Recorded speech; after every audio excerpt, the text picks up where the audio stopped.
Assalamualaikum warahmatullahi wabarakatuh. Terima kasih rekan-rekan sekalian. Pada pertemuan kali ini kita akan masuk ke topik yang baru, yakni konsep komunikasi data.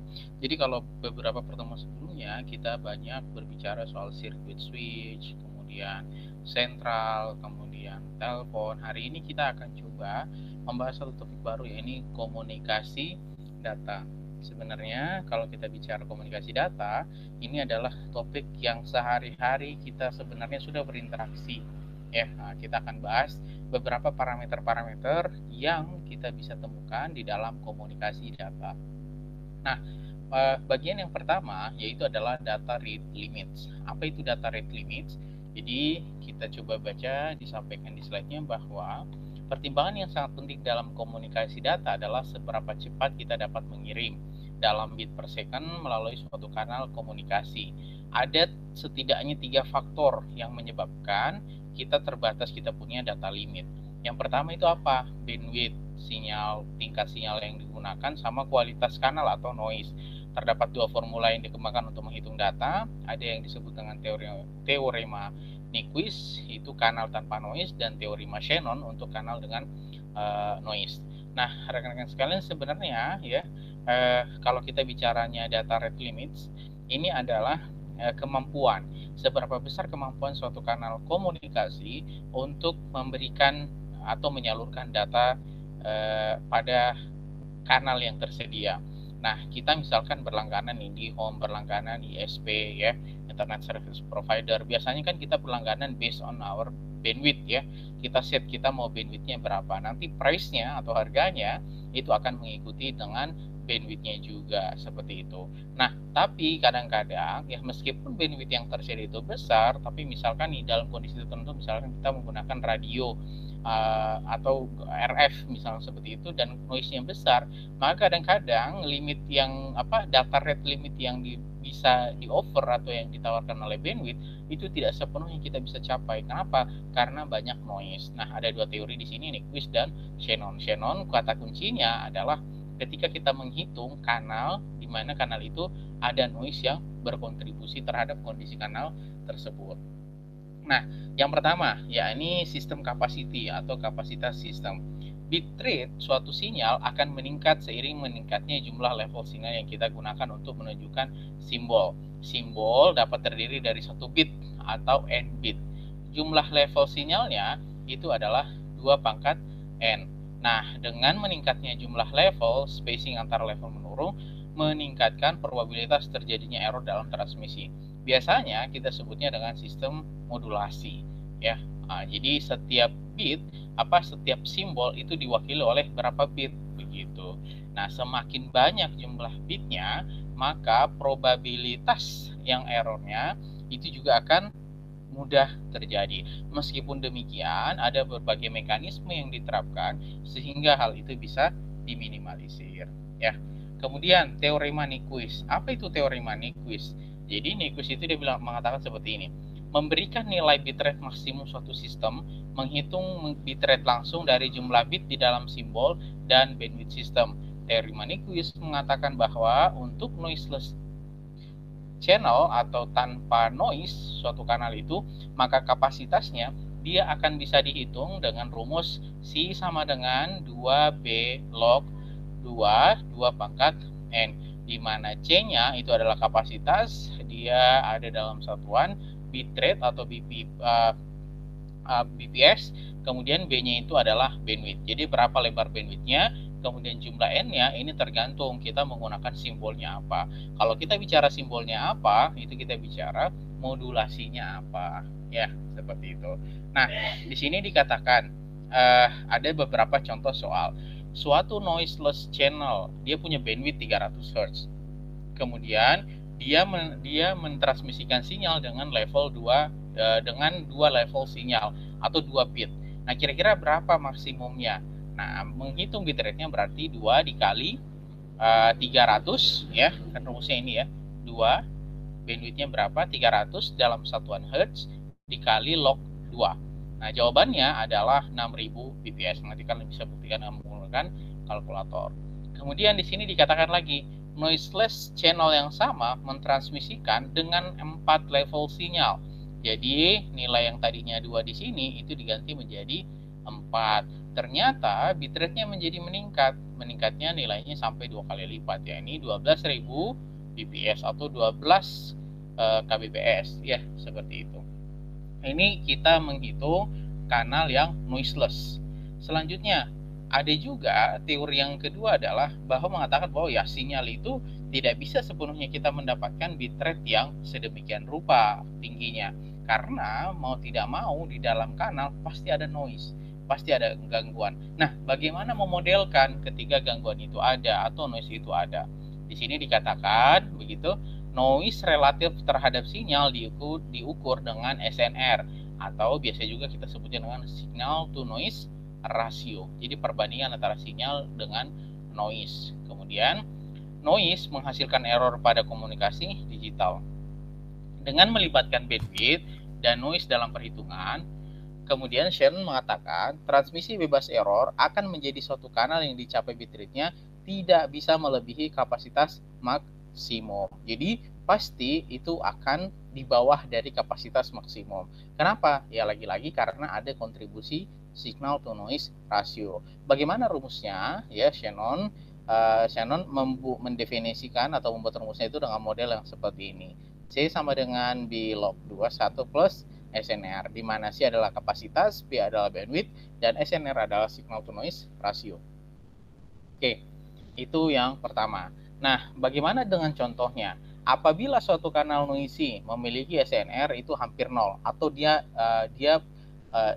level perbandingan antara sinyal ke noise-nya itu nol. Dengan demikian, noise-nya sangat kuat ini, ya. Jadi kan kalau perbandingannya hampir sama nol, berarti kan dia sangat kuat. Sehingga ya, noise sangat kuat sehingga sinyalnya lemah. Untuk saluran ini, maka kapasitasnya itu menjadi seperti ini. B log 2 1 plus SNR. Tadi kita mendapati misalkan SNR-nya nih itu bernilai 0 atau mendekati nilai 0 karena noise-nya sangat besar. Begitu, yang terjadi adalah maka kita bisa turunkan B log 2 1 plus 0, B log 1 itu sama dengan log 1 kan 0 ya, B kali 0 0. Artinya apa? Akan ada suatu kondisi kita tidak akan bisa menerima sinyal atau kapasiti kita bahkan tidak bisa mengantarkan bit berapapun ya. Karena apa? Karena level sinyal yang menghantam kita punya kanal itu terlalu sangat besar. Nah, ini berarti bahwa kapasitas adalah 0, berapapun nilai bandwidth tidak dapat menerima data apapun ketika noise-nya itu menjadi sangat besar ya.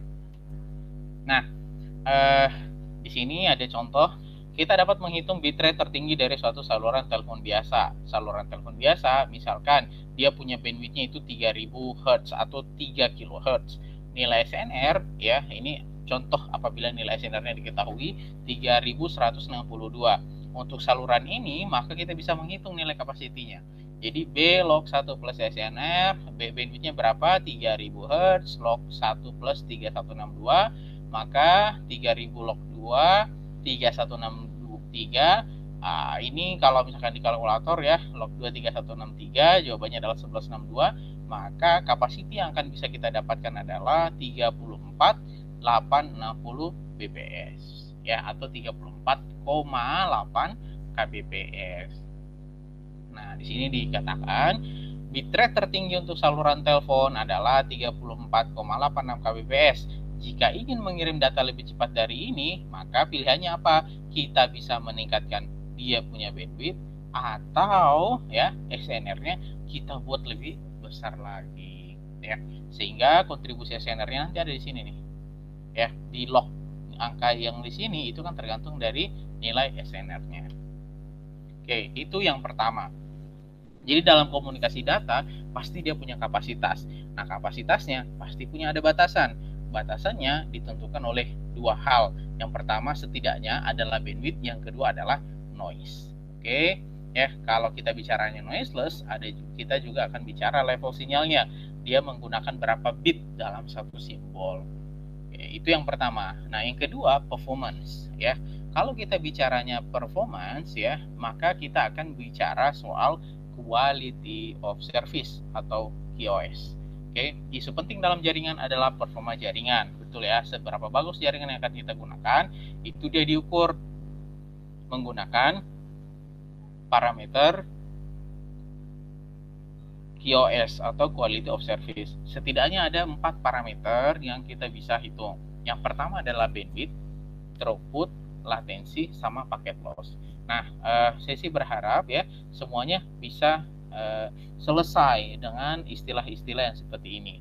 Apalagi sebagai seorang IT engineer atau seorang ahli IT telekomunikasi. Jadi kalau ditanya apa bedanya bandwidth, apa bedanya throughput, loh kok saya ada latensi kok, oh bedanya latensi sama delay apa begitu.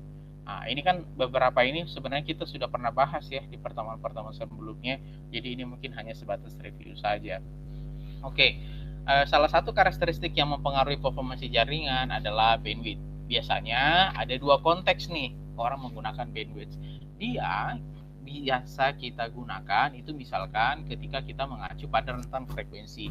Jadi kalau misalkan suara kanal sinyal FM-mu berapa frekuensinya? 99,8. Oh, bandwidthnya berapa? Oh, saya dapatnya itu misalkan 2 kHz atau 200 Hz misalkan seperti itu. Nah, itu bandwidth. Jadi rentang frekuensi ya, itu rentang frekuensi. Misalkan kalau saluran telepon dia punya rentang frekuensinya berapa? 4 kHz. Ini rentangnya. Jadi antara titik awal sama titik akhir. Atau misalkan di Indonesia. Oh, di Indonesia itu orang menggunakan Telkomsel. Telkomsel itu rentang frekuensinya yang dia dapatkan dari Kominfo atau lisensi yang dia dapatkan dari Kominfo itu sekian Mbps. Sekian megahertz ya di kanal 1800 MHz. Nah, itu bandwidth ya dalam hertz atau kilohertz. Ya intinya adalah rentang frekuensi. Itu konteks yang pertama. Konteks yang kedua, bandwidth itu mengacu pada bit per second, mengacu pada kecepatan transmisi bit dalam suatu kanal disebut juga dengan capacity. Misalkan ya, bandwidth jaringan fast Ethernet maksimum 100 Mbps. Jadi itu limit kapasitas berapa yang bisa dibawa. Oh, kapasitas saya adalah gigabit Ethernet misalkan seperti itu. Berarti bisa sampai 1000 Mbps ya atau 1 gigabit. Oke, itu yang pertama, bandwidth ya. Nah, bagaimana dengan throughput? Nah, throughput adalah ukuran sebenarnya pengiriman data di suatu jaringan. Biasanya throughput selalu dikaitkan dengan bandwidth dalam kondisi yang sebenarnya. Jadi kadang-kadang masih tertukar-tukar ini. Orang-orang menyebutkan apa itu bandwidth, apa itu throughput. Nah, bandwidth itu dia sifatnya tetap, throughput itu dijamin dinamis tergantung traffic. Misalkan ya suatu link memiliki dia punya BPS, namun kita hanya mengirim TBPS melalui link ini. Dengan T selalu lebih kecil daripada B. Itu yang disebutnya dengan throughput. Contohnya apa? Misalkan kita dikasih bandwidth 100 Mbps, tapi throughput kita ya kecepatan maksimum yang kita bisa dapat setelah real menggunakan kanal itu adalah hanya 50 Mbps ya, atau tipu-tipu hanya 10 Mbps. Nah, itu berarti throughput kita itu yang real ya. Throughput kita itu yang real itu di situ. Jadi berapa Mbps kita temukan. Kita dapatkan real pengalaman kita menggunakan jaringan tersebut. Itu disebutnya dengan throughput. Ya, makanya bandwidth itu pasti selalu lebih tinggi daripada throughput ya. Jadi bisa kita katakan bandwidth itu adalah semacam kapasitas fix maksimum suatu kanal. Otomatis throughput karena dipengaruhi oleh berbagai macam hal, pasti dia tidak akan bisa mendapati atau sangat jarang kita temukan kita akan mendapati throughput itu nilainya sama dengan bandwidth ya. Nah, throughput itu satuannya Mbps bit per second juga ya, jumlah paket yang diterima dibagi dengan waktu transmisi. Contoh, jaringan dengan bandwidth itu diketahui punya bandwidth, diketahui suatu jaringan dengan bandwidth 110 Mbps. Kemudian ternyata bit yang lewat itu hanya 12.000 frame per menit dengan frame masing-masing membawa 100 bit. Jadi frame itu koleksi beberapa bit ya digabung menjadi satu kesatuan, itu kita sebutnya frame. Berarti total bit yang lewat berapa? Ada 12.000 frame dikali dengan 10.000 bit ya kan. Makanya di sini dikalikan nih. Kemudian per second ya dalam 1 second. Makanya di sini dibagi 60 ya, dibagi 60. Nah, jawabannya adalah 12.000 dikali 10.000 dibagi 60 itu adalah 2 Mbps. Jadi ternyata bandwidth-nya 10, throughput idealnya itu hanya throughput yang dicapai itu hanya 2 Mbps. Jauh sekali ya dari bandwidth. Oke, itu istilah yang kedua. Nah, istilah yang ketiga, yang QoS itu adalah latensi dan delay ya. Jadi latensi itu bicaranya keberagaman sebenarnya. Jadi delaynya bermacam-macam nih. Nah, itu latensinya. Setelah kita hitung berapa rata-ratanya. Ya, nah, di sini kita kan begini. Latensi mendefinisikan berapa lama waktu yang dibutuhkan suatu pesan itu bisa sampai di penerima sejak bit pertama dikirimkan. Jadi bit pertama dikirimkan, berapa ya kira-kira waktu yang dibutuhkan untuk sampai ke penerima. Tentu itu akan dipengaruhi oleh beberapa hal. Misalkan kecepatan propagasinya, yakni kecepatan bit bergerak dari media melalui media dari sumber ke tujuan. Dia pakai radio, pasti berbeda kecepatan propagasinya. Kemudian medianya misalkan pakai optik, pasti berbeda kecepatannya. Ya, bit kecepatan semua bit dalam pesan sampai di tujuan, yakni perbedaan waktu kedatangan bit pertama dan yang terakhir. Nah, delay propagasi ya, delay propagasi itu dihitung dari jarak dibagi dengan kecepatannya. Sedangkan delay transmisi itu berapa ukurannya dibagi dengan berapa dia punya bandwidth. Nah, latensi itu apa? Ya total delay-nya setiap komponen-komponen itu. Ada delay propagasinya, ada delay transmisinya. Kalau misalkan dia punya antrian, maka ada antriannya, kira-kira berapa lama dia antri. Kemudian dia kan pasti dibutuh diproses ya. Nah, kira-kira prosesnya itu berapa lama. Jadi setiap waktu yang berkontribusi dalam proses pengiriman data dari TX ke RX sampai diterima RX, itu yang akan menjadi hitungan kita berapa latensinya. Oke, seperti itu. Contohnya apa nih? Berapa waktu propagasi jika antara dua titik 12.000 km? Taruhlah misalkan kecepatan propagasinya adalah 2,4 kali 10 pangkat 8 meter per second. Ini kecepatannya. Nah, kita bisa menghitung durasi propagasinya berarti 12.000 ya, kemudian dikali 1.000. Oh, kok ini kenapa dikali 1.000? Karena kilometer ya. Kilometer kita harus jadikan meter. Maka ya, biar satu level ya. Di bawahnya kan juga meter per second durasi waktunya, ya kan? Maka jawabannya adalah 50 milisecond seperti itu. Atau 0,05 second ya, 50 milisecond. Berapa waktu propagasi transmisi untuk pesan 2 kilobyte email misalkan jika bandwidth-nya adalah 1 Gbps, misalkan jarak pengirim dan penerima 12 km, kecepatan cahayanya adalah 2,4 kali 10 second. Nah, ini kita masukkan lagi di sini untuk hitung propagation time-nya. Kalau ditanya berapa transmisinya, maka kita bisa menghitung ya 2500 kali 8. Ya, 2500 dikali 8. Kenapa misalkan dikali 8? Karena kilobyte ya. Jadi kan satu byte itu kan 8 ya, 8 bit begitu. Nah, makanya kemudian dibagi 10 pangkat 9 seperti itu.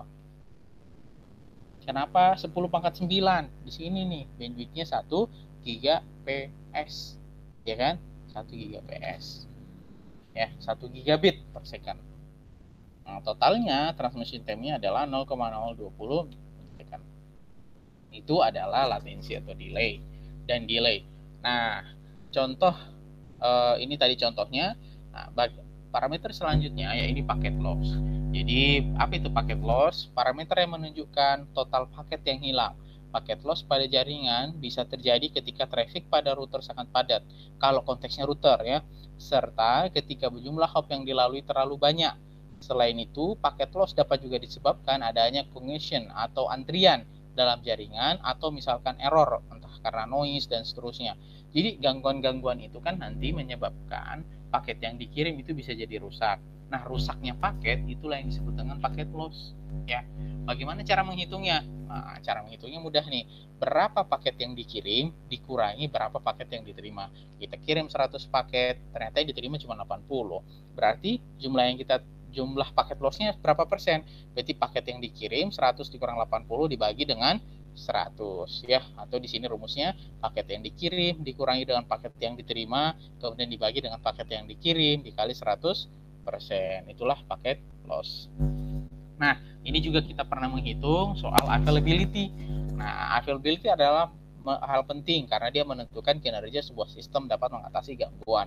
Terdapat dua komponen yaitu MTTR sama MTBF, yaitu mean to restore and mean time between failures, juga disebutnya dengan uptime. Jadi antara satu kejadian down dengan kejadian selanjutnya down itu disebutnya dengan uptime atau disebutnya mean time between failures. Nah, butuh berapa lama untuk menyelesaikan? Oh, ya ini error nih ya. Errornya kita butuh waktu 2 jam lah untuk memperbaiki. Maka itu disebutnya mean time to restore. Ya, untuk mengukurnya availability kita menggunakan MTBF dibagi MTBF plus MTTR. Oke, itu. Jadi ada 4 ya parameter: latensi, packet loss, availability, dan bandwidth. Nah, yang ke bagian ketiga dalam pembahasan slide ini yakni mode transmisi. Oke, transmisi data biner melalui link dapat dilakukan dalam mode paralel atau serial. Atau pengiriman paket kita, pengiriman binary kita bisa jadi modenya dia itu paralel, beberapa saluran dikirim secara bersamaan, atau serial. Kalau serial itu hanya satu saluran, orang antri dalam satu saluran tersebut. Nah, untuk mengirim data secara paralel hanya ada satu cara, serial ada 3 cara. Ini modenya ya. Kalau paralel ya disebutnya saja dan paralel. Kalau serial ternyata ada 3 modenya. Ada asinkronos, sinkronos, dan isinkronos. Apa bedanya? Ya. Nah, ini kurang lebih skemanya nih atau bagian pembagian mode data transmisi. Ada paralel, ada serial. Kalau serial dibagi menjadi 3, asinkronos, sinkronos, dan isinkronos. Oke, pertama, kalau kita bicara transmisi paralel, maka di sini dikatakan data biner yang terdiri data biner hanya ada 2, 1 atau 0. Kemudian dia akan dikelompokkan menjadi sejumlah n bit biner. Jadi misalkan saya kirim 100 biner. Nah, saya akan kelompokkan 10-10 ya. Kemudian komputer dapat menghasilkan menerima data dalam bentuk karakter. Karakter itu kan berarti bersejumlah bit digabung menjadi 1 ya, atau semacam word lah seperti itu. Atau kita kenalnya misalkan kalau dikelompokkan dia dengan 8 berarti byte. Ya, jadi dia terdiri dari sekumpulan bit biner. Ketika komputer mengirim sebuah karakter, ini berarti komputer telah mengirimkan sejumlah n bit biner pada waktu yang bersamaan. Transmisi paralel memiliki banyak jalur ya, ini poinnya. Jadi 100 misalkan biner, atau taruhlah yang mudah misalkan 64 bit. Kemudian dia dipaketkan dalam 1 byte 1 byte. Artinya 64 dibagi 8, berarti kita punya 8 byte atau 8 paket atau 8 frame misalkan seperti itu. Nah, kita bikin 8 jalur. Jadi masing-masing 1 byte itu melewati 1 jalurnya masing-masing. Secara bersamaan tapi dikirimnya ya. Nah, ini disebut transmisi paralel. Nah, ini ilustrasinya. Ya, ini ilustrasinya. Sender, ini receiver, mengirim bersamaan secara paralel. Datanya itu akan dipecah-pecah begitu. Dikirim 8 bitnya itu bersamaan tapi dipecah-pecah dia. Ya, bit pertama dikirim di atas, kedua, ketiga, keempat itu masing-masing punya jalur yang berbeda. Nah, bagaimana dengan serial? Serial membutuhkan satu jalur pengiriman data, yaitu kata kuncinya. Tapi ya, transmisi serial membutuhkan parallel to serial converter di antara perangkat pengirim dengan media transmisi, dan serial to parallel converter di mana di antara media transmisi dengan perangkat penerima. Ini kasusnya kalau misalkan memang pada perangkat penerima dia modenya paralel. Ya, karena ini aja penjelasannya, dikarenakan perangkat komputer itu menghasilkan dan menerima data dalam bentuk paralel. Tentu berarti kalau misalkan nih yang tadinya paralel kemudian jadi serial, atau yang tadinya serial kemudian paralel, kita akan harus memastikan ketika kita menyusun binary itu, yang tadinya kan terpisah-pisah mau digabung jadi satu, atau yang tadinya satu mau dipisah-pisahkan supaya bisa dikonstruksi lagi seperti awal, tentu kita butuh sinkronisasi kan. Kita harus memastikan bahwa nanti ketika kita mengirimkannya berurutan, ketika nanti kita menerima, kita mau rekonstruksi ulang lagi paket yang terpisah-pisah ini, berarti kita butuh proses sinkronisasi. Nah, bagaimana proses sinkronisasinya? Nanti kita akan bahas. Nah, ini contohnya. Ya, misalkan pengirim, sender, dia punya paralel nih. ya. Tapi harusnya kan harus dikirim secara serial. Berarti dikirimnya hanya di dalam satu jalur. Dikirimlah 0 1 1 0 0 1 0 seperti itu. Kemudian diterima oleh receiver. Di receiver itu dibuatnya secara paralel terlebih dahulu sebelum masuk ke dalam perangkat receivernya. Nah, ada yang disebut dengan mode transmisi asinkronus. Asinkronus dia orientasinya itu pada karakter. Misalkan suatu karakter dikirimkan pada waktu tertentu, ya, dikirimkan pada satu waktu untuk menghindari pengiriman data terlalu panjang tanpa terputus. Oke, misalkan memiliki satu start bit dan 1 sampai 2 stop bit. Jadi di dalam paket itu, ya, di dalam paket itu dia memberikan penanda. Penandanya berupa bit juga, bahwa misalkan ketika bit ini muncul berarti ini memulainya suatu karakter. Ketika bit ini muncul berarti ini sudah selesai karakternya. Ya, seperti itu. Makanya dalam mode asinkronus dia membutuhkan bit tambahan, kadang-kadang 2 atau 3 bit per karakter. Jadi ibarat kata tuh, misalkan kita kirim paket, kita harus memberikan informasi, misalkan paket kita ada labelnya, kita harus memberikan label tambahan. Nah, label tambahannya itu mengatakan bahwa oh ini tuh alamatnya di sini dan seterusnya, ya. Nah, asinkronus berarti tidak dilakukan sinkronisasi pada level byte, sedangkan pada level bit masih terjadi sinkronisasi bit dengan durasi waktu yang sama. Nah, ini contohnya ya, misalkan dikirim. Oke, misalkan dikirim. Nah, kemudian flow-nya seperti ini. Jadi start diawali dengan bit 0, kemudian diakhiri dengan stop bit. Datanya itu 1 byte. 1 byte-nya, makanya di sini ada 11111011. Ada 8 bit datanya. Nah, satu paket ini untuk menandai dia bahwa dia ada dalam satu paket, diawalilah dia dengan start bit, diakhiri dengan stop bit. Nah, ini dikirimnya tetap serial. Dikirimnya serial, tapi bedanya apa? Dibuat per paket. Ya, seperti itu. Nah, selanjutnya ya, transmisi sinkronus. Transmisi sinkronus merubah deretan bit yang panjang menjadi frame yang berisi banyak karakter. Jadi kalau tadi bicaranya soal karakter, nah ini tuh ada frame. Berarti karakter itu lebih besar dari frame. Ya, masing-masing byte atau karakter tidak dipisahkan oleh bit. Kalau tadi karakter dipisahkan oleh bit, ini tidak. Data ditransmisikan sebagai suatu deretan bit yang tak terputus. Jika pengirim ingin mengirimkan data dalam frame yang berbeda, maka batas antar frame akan diisi sejumlah bit khusus untuk memiliki arti idle. Nah, ini contohnya. Ya, jadi ini paketnya nih. Maaf, ini word-nya atau karakternya. Kemudian dia dikirim ya dalam paket-paket, digabung jadi satu, namanya frame. Tapi di antara paket kecil ini dia tidak punya bit perantara, ya, tidak punya bit perantara. Dalam beberapa kasus bit perantaranya itu akan ditambahkan ketika memulai frame atau mengakhiri frame, ya. Itu saja bedanya. Itu sinkronus. Ada lagi yang ketiga, asinkronus. Dia kombinasi antara sinkronus dan sinkronus. Setiap pengiriman karakter diawali dengan start bit dan diakhiri dengan stop bit, tetapi antara transmitter dan receiver disinkronkan pada saat terjadi data secara kontinu. Ya, seperti itu. Nah, bagian keempat yakni line coding.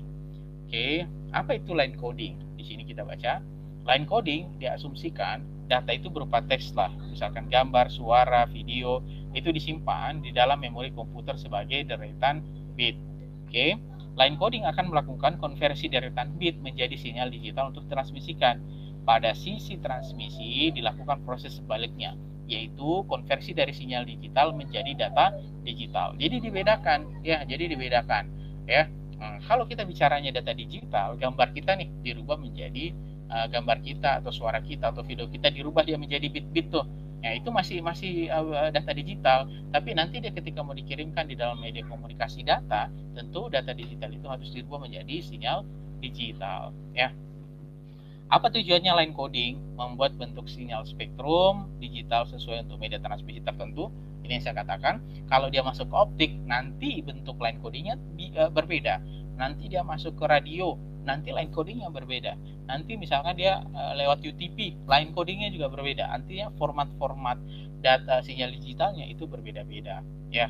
Kemudian membantu sinkronisasi pada penerima dan meningkatkan data rate. Nah, kira-kira bagaimana skema line coding itu? Ya, jadi data sudah dirubah menjadi binary. Nah, binary-nya itu kita sebutnya sebagai sebagai data digital. Data digitalnya mau kita tuangkan karena dituangkan dengan sebagai sinyal digital. Nah, sinyal digitalnya itu ketika kita tuangkan dia itu formatnya beda-beda. Ya, formatnya beda-beda. Misalkan unipolar, polar, bipolar. Ini contohnya, ya. Ini modenya, ini contoh atau metodenya. Contohnya, ya, misalkan NRZ. Di sini sudah tidak ada, ya. Oh, ini ada penjelasannya. Misalkan unipolar, semua elemen sinyal mempunyai tanda yang sama, yakni positif semua atau sekalian negatif semua. Tidak ya contohnya. Kemudian polar, satu state logic representasi dengan tegangan positif dan lainnya dengan tegangan negatif. Nanti kita akan coba cari contohnya. Bipolar, salah satu state logic direpresentasikan dengan dua tegangan, ada yang positif dan negatif, tapi ada yang lainnya tanpa sinyal. Kemudian ada juga NRZ, non return to zero. Nanti kalian akan banyak belajar ini di teknik digital, yakni sinyal itu durasi sinyal untuk sepanjang periode simbol. Apa itu simbol? Nanti kita akan lihat contohnya, termasuk yang terakhir adalah return to zero. Durasi sinyal adalah setengah dari periode simbol dan setengah lagi adalah 0. Seperti itu.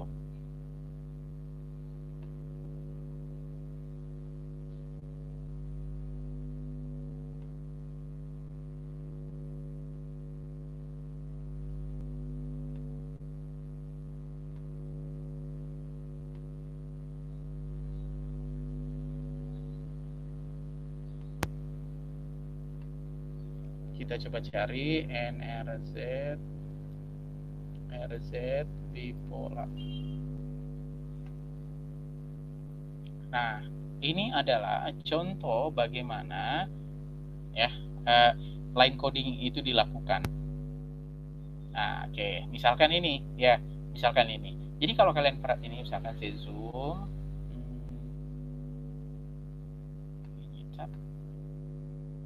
Oke, misalkan ini, ya. Misalkan NRZ bipolar. NRZ bipolar berarti dalam membuat sinyal digitalnya, ya, berupa sinyal pulsa. Sinyal pulsa itu sinyal kotak, ya. Nah, sinyal kotak seperti ini, itu dia memulai dari 0 sampai positif. Kalau NRZ bipolar ada positifnya, ada negatifnya, ya, seperti ini. Kemudian kalau RZ bipolar, sini kalau kalian perhatikan bedanya ada di mana, ya, ada positif, ada 0, tapi dia tidak punya negatif. Namun ketika bit 1 dia setengah periode simbolnya. Jadi setengahnya positif, setengahnya 0. Jadi kalau periode simbolnya 1, dia tidak satu penuh seperti NRZ, tapi dia hanya setengah penuh saja dalam periodenya. Ini kan periode antara satu titik ke titik sini, itu kan ada periode. Periode itu artinya durasi waktu. Nah, durasi waktu satu bitnya itu kan dari sini ke titik sini misalkan. Ya. Nah, tapi dari titik sini ke titik sini itu dia tidak full satu. Full satunya hanya setengah saja. Setengah dari periode simbol. Ya, simbolnya kan 1. Nah, RZ bipolar dia itu ada negatifnya, ada positifnya. Apa yang membedakan ketika ketemu dengan bit 1, dia akan positif pertama, kemudian dia 0, kemudian apabila ketemu bit 1 selanjutnya, dia akan memulainya dari bawah, yang negatif dulu. Negatif, naik, ya, kemudian ketemu bit 1 lagi, dia positif dulu. Positif, habis itu setelah bit 1-nya terakhir positif, nanti ketika ketemu dengan bit 1 lagi, maka dia menjadi negatif seperti ini. Ya, seperti itu. Kemudian Manchester, kalau Manchester setengah, ya. Jadi kalau bit 0 setengah turun setengah atas atau setengah 0, kemudian setengah periodenya ada di level 0, setengah periodenya ada di level positif. Kalau dia bit 1, dia direpresentasikannya sinyal pulsanya dimulai dengan positif setengah periodenya, kemudian 0 setengah periodenya. Ada juga NRZ1. NRZ1 ya 01, Ya, dari 0 biasa saja di level 0, kemudian ketemu 1 dia naik ke posisi yang atas. Kemudian ketika dia ketemunya 0, maka dia diteruskan. Tapi ketika dia ketemu bit 1, maka dia akan turun setengah. Ketika ketemu bit 1 lagi, dia harus berubah. Berubah lagi, maka dia harus ke atas. Nah, posisi terakhir kan di atas, ketemu bit 0, maka dia akan tetap posisinya sesuai dengan posisi terakhir. Kemudian ketika dia ketemu bit 1, maka dia akan turun. Ya, seperti itu. Nah, ini adalah line coding. Artinya, bagaimana data digital itu direpresentasikan dalam bentuk sinyal pulsa di dalam kanal komunikasi. Seperti itu dulu pertemuan kita hari ini. Untuk atensinya, sekali lagi terima kasih. Saya Heri. Assalamualaikum warahmatullahi wabarakatuh.